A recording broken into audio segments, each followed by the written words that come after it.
Hey, before we get into anything, I want you to do something with me right now. Think about the last time you really truly wanted something. Not casually wanted it. I mean you could feel it. You thought about it constantly. You told yourself this is the year. Maybe it was a financial goal, a business idea, a number in your bank account that felt just out of reach.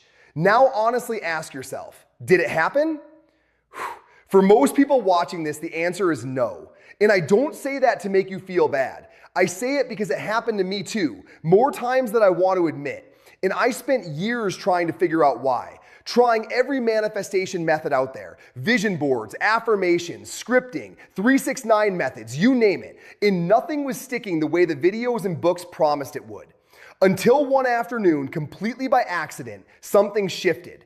And money showed up the next day. Not a week later, not a month later, the next day. And by the end of this video, I'm going to walk you through exactly what happened, exactly what I did differently, and exactly how you can apply it so that 2026 becomes the year your manifestations actually stop living in your journal and start showing up in your real life.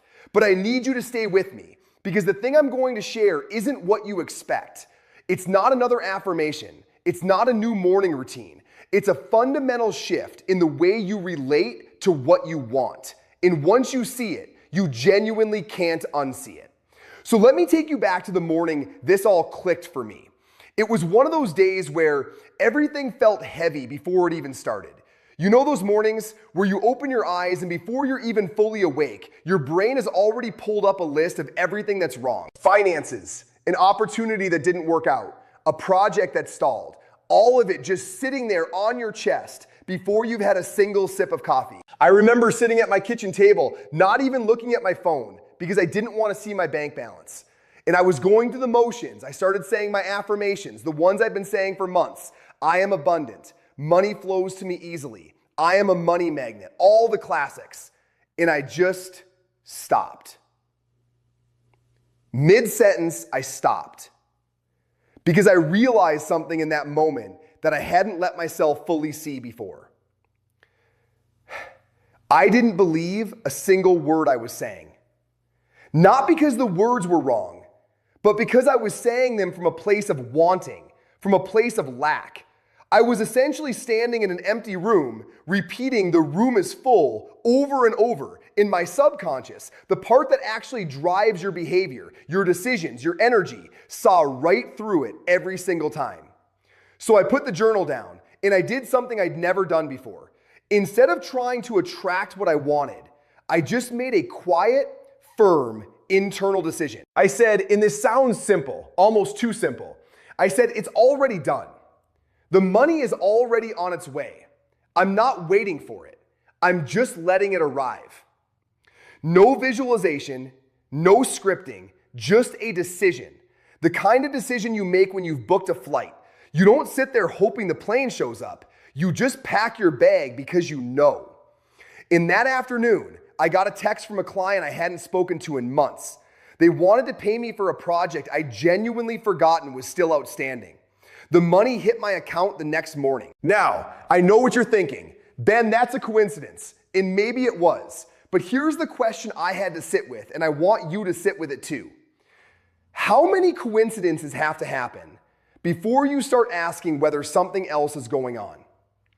Let me break down why I think most manifestation advice, despite being well-intentioned, actually keeps people stuck. The entire framework of attracting something is built on a hidden assumption. And the hidden assumption is this: what you want is outside of you, separate from you, and you need to pull it towards you.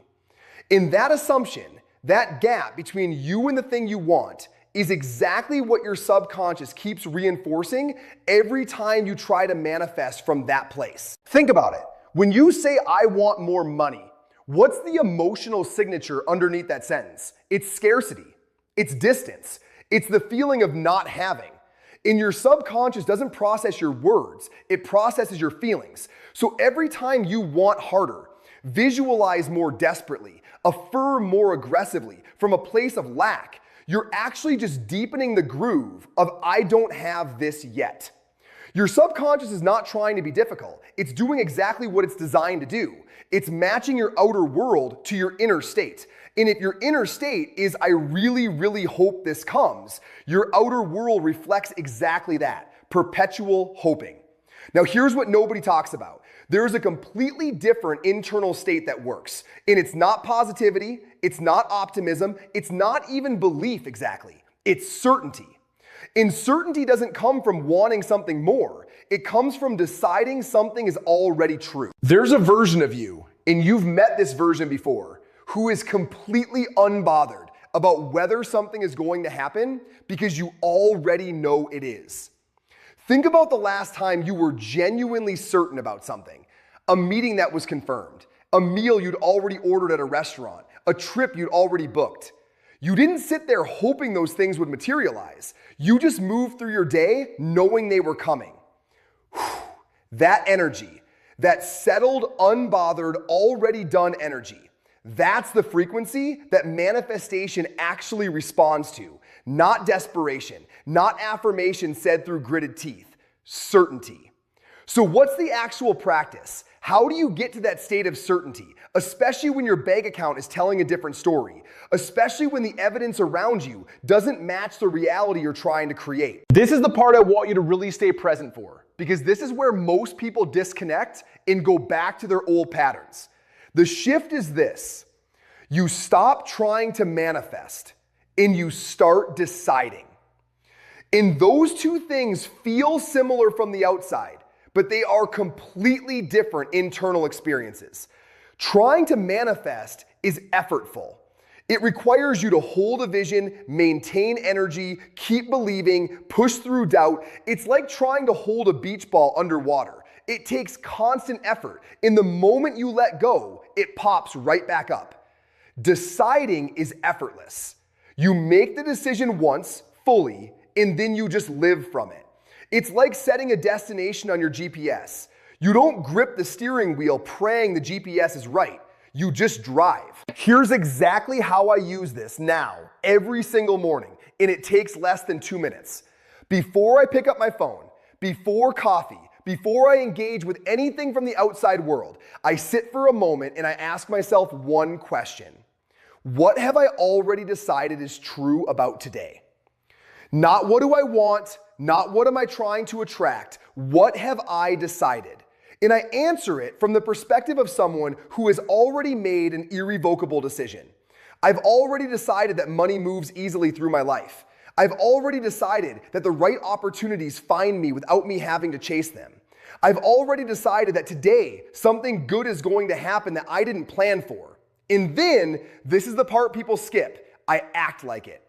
I move through my morning like someone who has already decided these things are true. Not someone who's hoping they're true. Not someone who's white-knuckling their way through affirmations. Someone who just knows. The first time you do this, it's going to feel a little strange.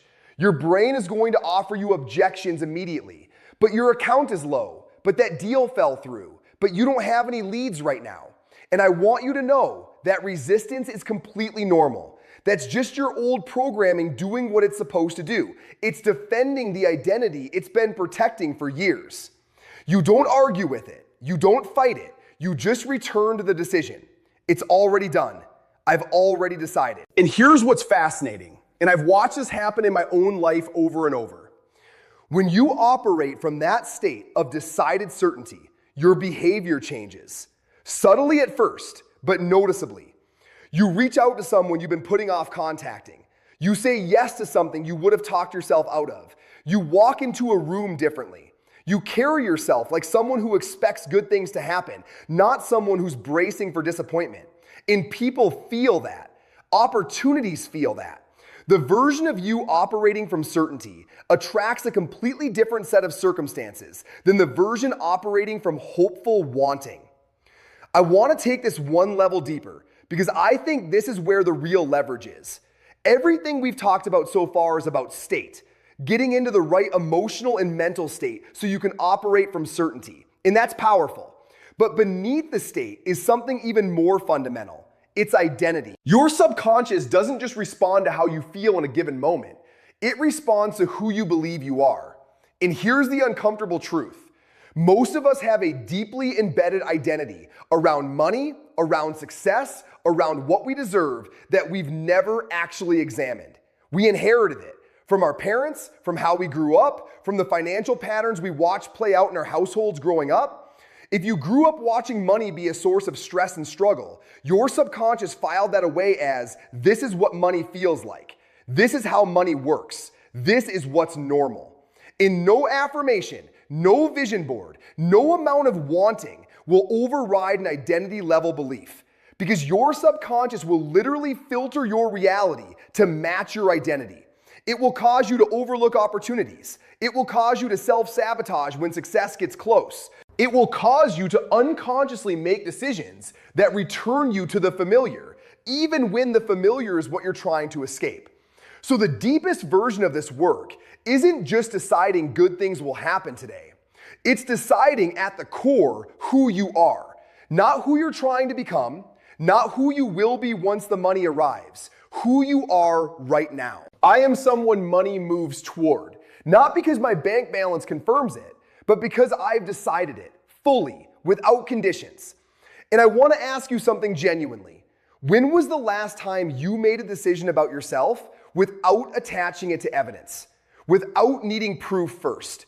Because that's what wealthy people do. That's what people who consistently create results do. They decide who they are first, and then reality organizes itself around that decision. You can start doing that right now, today. Not when the money comes, not when the circumstances are right now. Let me give you something concrete to walk away with, because I don't want this to just be a good video you forget about by tomorrow. 3 things: simple, specific, repeatable. First, the morning decision. Every morning, before your phone, before anything external, spend 60 seconds asking yourself, what have I already decided is true?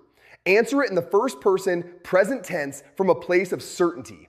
Say it out loud if you can. Your voice carries a different weight than your thoughts. Second, notice the resistance and don't feed it. When the doubt shows up, and it will, don't argue with it. Don't try to convince yourself it's wrong. Just acknowledge it and return to the decision.